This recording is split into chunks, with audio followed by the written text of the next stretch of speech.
Welcome to The Insider by DFIN. I'm Dana Barrett, and joining me right now is Frank Kelley. He is the Director of Corporate Governance and ESG for DFIN, and we are here today to talk about all things ESG. So welcome. Thank you. It's very nice to have you here. I feel like you're in the hot seat now. I get to grill you on all things ESG. But before we get to that, tell me a little bit about your background. How did you get into this world of ESG, and what are you doing for DFIN? Yeah, absolutely. So I'm currently a director of ESG and corporate governance here, and I have about 15 years experience across the corporate governance and ESG landscape. I came to DFIN from ISS, or Institutional Shareholder Services, where I was a senior advisor for a number of years. Prior to that, I spent a few years at McKinsey Partners, a leading M&A proxy solicitor, and I began my career as a compensation consultant at Willis Towers Watson. And specific to those endeavors, I actually covered oil and gas and electric utility. And this was at really the infancy or nascent stage of cap and trade and some of those environmental metrics that would eventually be morphed into ESG. And subsequently, although it was a serendipitous path to DFIN, it very much aligned with my former background to become the director of ESG. Interesting. So the term ESG, for people who don't know, there's so many acronyms in the world of finance, but in particular, this is environmental social governance. Correct. Yeah, it's sort of word salad and acronym soup in the industry right now. Yes. But environmental social governance, and although those seem like disparate verticals, they actually align to form cohesive sustainability programs, policies on reporting. Interesting. And so when you were talking about your earlier career, it started out more with some environmental stuff, and then all these other things sort of got added to the mix as let's be honest, as people began to care about them more. Yes, absolutely. Yeah. So when did the term ESG come to be? Do you remember? Yeah, it's an interesting question. ESG really existed, I'd say, in the background since around 2007 and 8 with cap and trade, but it really started to explode in the lexicon of your sort of lay individuals and various stakeholders probably within the last 3 years. Okay.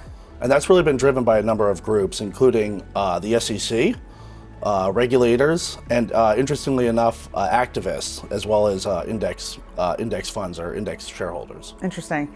Well, that brings me to a great question, because you mentioned a lot of the, for lack of a better term, stakeholders who care about ESG, including the SEC. So what's going on in the world of ESG now? What's been changing? What's happening? What's new? Yeah, absolutely. Well, there's a real stakeholder, and I love that term, stakeholder demand for ESG reporting. Historically, a number of companies did report on ESG, but it was what's called traditional CSR reports. And CSR reports were mostly qualitative statements. It was kind of this nice to have report, touching mostly on social, some governance programs, as well as environmental. And in the last, I'd say, 3 years, there's been a wellspring of reporting, and specifically data-driven reporting around the various ESG frameworks. And that demand is increasing, and with the recent SEC updates, it seems, reading the tea leaves, that this will certainly be mandated in some form in the near future. Yeah, so when you're talking about CSR, corporate social responsibility, I'm going to just translate all the acronyms that I know. I might get them wrong, but I'm going to go for it. But talking about that and the way that qualitative sort of reports used to be, it was more of like, we do this thing, we do some environmental good things, look at us, or we do, we treat our employees great, check it out. Yeah. And now, to your point, it's becoming more of, well, how do you compare to your peers? And the only way to do that is with that data, correct? Absolutely. There's been a paradigm shift in the market, and historically, not to denigrate the old reports, they were great, but it was sort of, I used to call it kind of rainbows and kittens and butterflies. And now they're all beginning to really be formed around the various ESG frameworks, like GRI, or Global Reporting Initiative, like SASB, or Sustainability Accounting Standard Board, or like TCFD, or Climate Financial Disclosures. Excuse me. It's so funny because I just said I'll define all the acronyms, and then you just threw out 3 that I was like, huh? Okay, well, I want to get to those frameworks, but before we do that, talk to me a little bit about where the SEC is on all of this right now. Yeah, the SEC, it's kind of a gray area. They've come out with guidance on ESG, and specifically really climate change. Okay. And so companies are beginning to really have to define materially how they look at climate change and greenhouse gases, how they sort of have oversight of the program, and at the same time beginning to report on what they call Scope 1 or Scope 2 emissions, which is really your direct and indirect emissions. Okay. There is some debate whether supply chain emissions will be included, but that's still a little bit fuzzy. Yeah, well, I sort of get that because that's not always necessarily under their control. Yeah, absolutely. Yeah. To be honest, and this is probably true of the Scope 3 emission market, the accounting behind it and some of the metrics are still a bit gray, and so a lot of companies, as this begins to crystallize, would rather report on Scope 1 and 2 and not their supply chain emissions at this time. I do understand the logic behind that, at least. Whether it holds, I guess, remains to be seen, right? All right, well, let's talk about the 3 frameworks with all the initials that you tossed out earlier. So let's start with, do you say them, is it SASB? Is that how you say it? SASB, yep. Oh, SASB. All right, I'm learning. So talk about that one first. Yeah, SASB, in my opinion, is the most utilized framework in the market today. It really was championed beginning in 2011. Michael Bloomberg was one of the early champions of SASB. Okay. And it's industry specific. So it was designed by industry experts to really parse out material topics that were material or important to 77 different industries. Okay. And because of that, companies often find it easier to report on because it's the most apt or appropriate topics. So you can like literally find your industry, see what the kind of guidance is for that. You can go on Google, look up SASB organization, you can type in your ticker and find your industry for a public company at least. Got it. The one thing I would say, the inverse of that is the standard is not particularly rigorous. There is some debate because there's a little bit of flexibility with some of the SASB disclosures. and so therefore, although in my opinion, institutional investors prefer SASB because it is the most digestible, a lot of, when you look at the leading issuers, the gold standard in terms of ESG, they'll still align with SASB, but they include other frameworks like GRI and TCFD. What a lovely segue, Frank. Thank you for that. So let's talk about GRI. How does that one differ? Yeah, GRI is really the gold standard of the industry. And the great thing about GRI is there's set requirements and recommendations for the various topics. And if you do not meet said requirements, it's very tough to get credit for GRI or Global Reporting Initiative. Now, the inverse of that, or the flip side of the coin, is that it's a very high watermark. And so issuers that are at that nascent or infancy stage of their ESG journey, who really have not herded those cats or got all their ducks in a row, might not find it beneficial at this time to report on GRI, but because they just can't meet those high benchmarks. Yeah, but for any company that eventually wants to be a leader, I would strongly recommend aligning with GRI. Okay. Throwing out the recommendations. I like it. All right, so let's talk about TCFD. Yeah, TCFD, historically it was fairly niche, and it was obviously centric around climate change. But then, and I'll do the consultant thing of throwing a monkey wrench into all, we have SASB, which is the most digestible, we have GRI, which is a high watermark. TCFD was niche, but Larry Fink of BlackRock fame came out and sort of indicated that they, I wouldn't say preferred it, but they find it very preferential when they're analyzing their companies. So, I like that you're like, well, they didn't prefer it, but it's preferential. Fair enough. Needless to say, and BlackRock obviously has a lot of power. Yeah, when the 800-pound gorilla in the index fund world says, hey, it's a nice to have, that really means every company better start scrambling to align with TCFD. And therefore, we've seen a lot of companies of late start to align with the various requirements. And the good news is, with SASB, with TCFD, and even a lesser extent GRI, they very much fit in nicely and align with the SEC recommendation. And so it's not wasted effort to start to align with TCFD or SASB at this time. In fact, it appears to be very synergistic to future SEC requirements.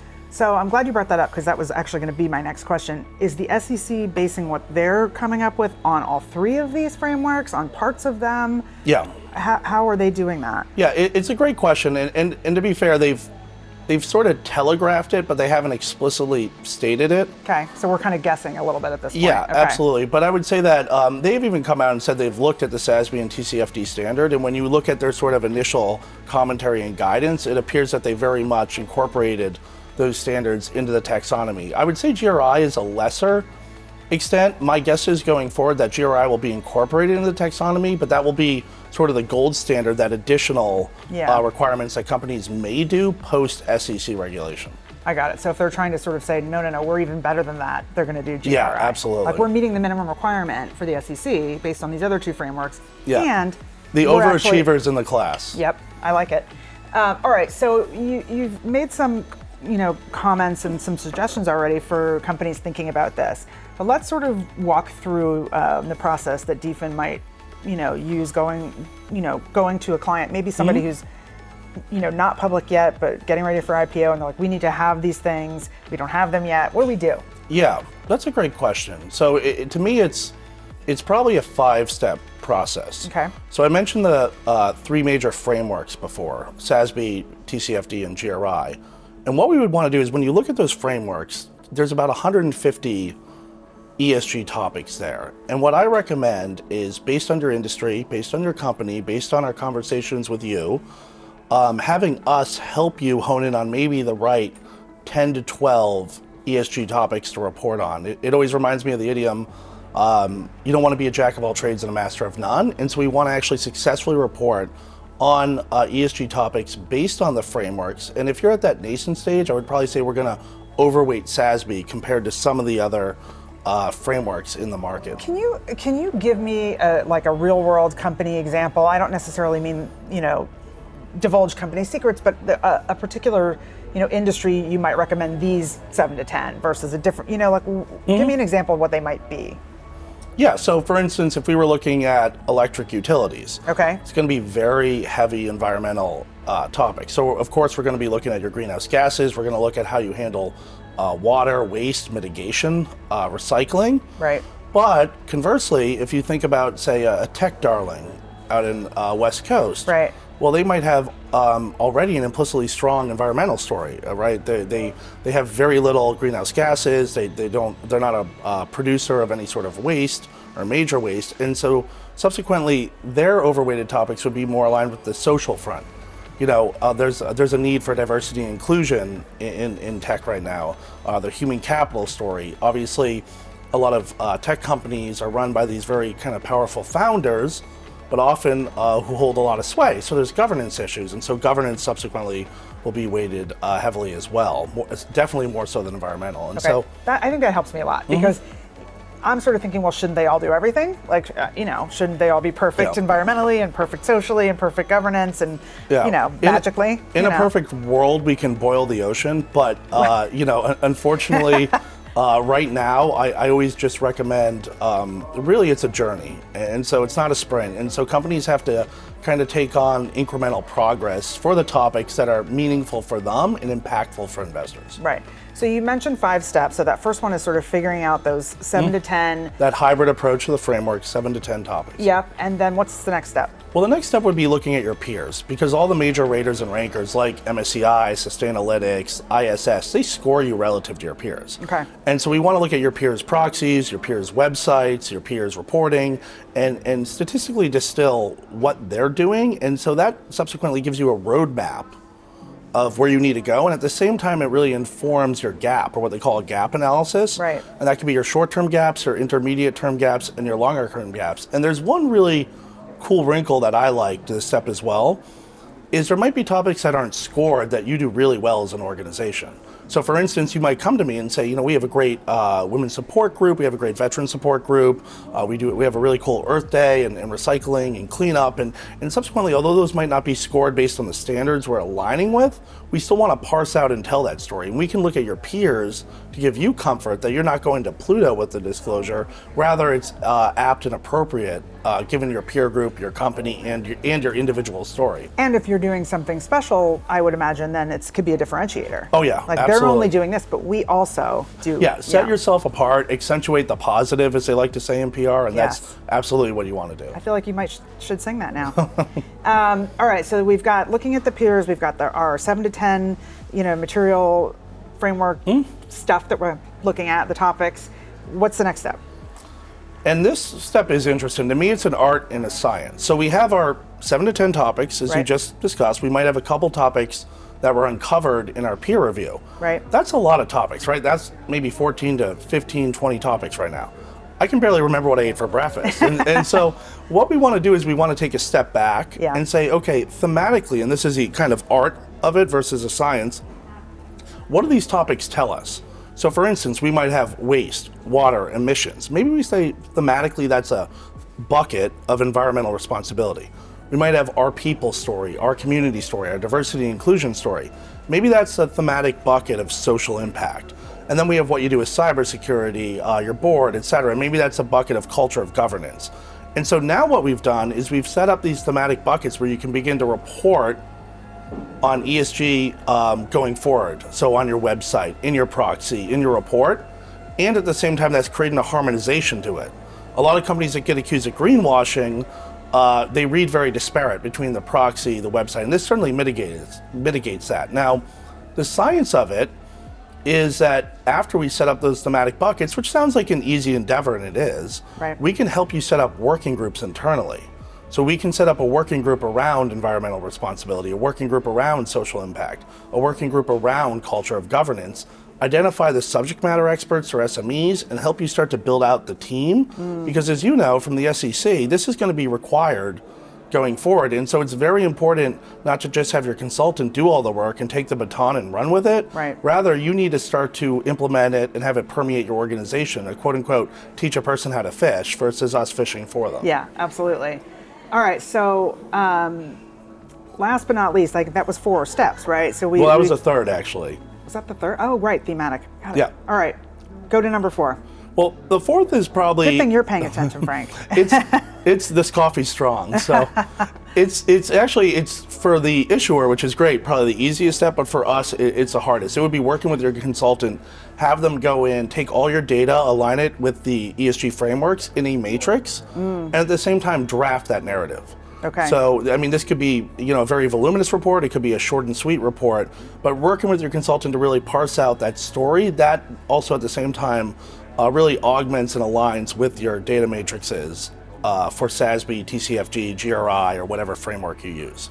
So you're not necessarily gonna, even though you've now put these into 3 buckets essentially, you're not necessarily gonna weight them all the same. You want to tell the story of where you're doing the best work, that kind of thing. And just as you said earlier about, hey, maybe you have a differentiator. Right. We want to accentuate the positive. Right. So if you have that great Women Network or Veteran Support Group, let's tell that story. Let's get into the weeds. Yeah. Let's make sure we have data to go with our social endeavors and topics. Right. But at the same time, as you said, we want to differentiate the company and really tell to our stakeholders, because increasingly employees read this, future employees read this, a lot of the younger generation, your stakeholders, and so we really want to highlight that in narrative as well as having the traditional sterile data in the back of the report. Awesome. Well, I think I can count now. So now we're up to 5, correct? Yeah, absolutely. Okay. Go ahead. And the final step is really just essentially design.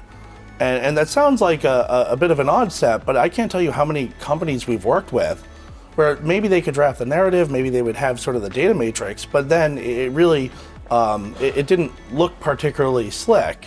And so increasingly you want to use infographics that elucidate your tenets, highlight your data, and really help to tell that story as part of the report. So when you think of any ESG report, 3 legs of the stool: data, narrative, and then design. Interesting. It's so interesting that design has become such an important part now of really all reporting, or as much as you can do that way, because we know people have a short attention span. We're used to visuals in our world now. We want to see things quickly and visually, and it's amazing because it wasn't that long ago when everything was just words on a page. Yeah, always better to show than tell. Yeah. And that evolution really started in the proxy world, where traditionally proxies were very sort of black and white and textual, and now they've evolved increasingly into these design documents that still have your kind of traditional text. Right, and so that's true for ESG as well. Yeah, absolutely. It's following suit, because they sort of align and follow each other. All right, before we wrap up, Frank, I just need you to get out the crystal ball and tell me kind of what we can expect in the near future as it relates to ESG. Yeah, I mean, obviously, there's going to be continued stakeholder pressure. Yeah. So what do I mean by that? And I think that's low-hanging fruit, right? The SEC, of course, they're going to regulate this. Yep. But the interesting wrinkles to me is a lot of the activists have kind of plucked the low-hanging corporate governance fruit. They're really zoning in on ESG as a topic to at least speak to their issuers and possibly go after some of their issuers, whether it's the board or leadership changes or traditional activist endeavors.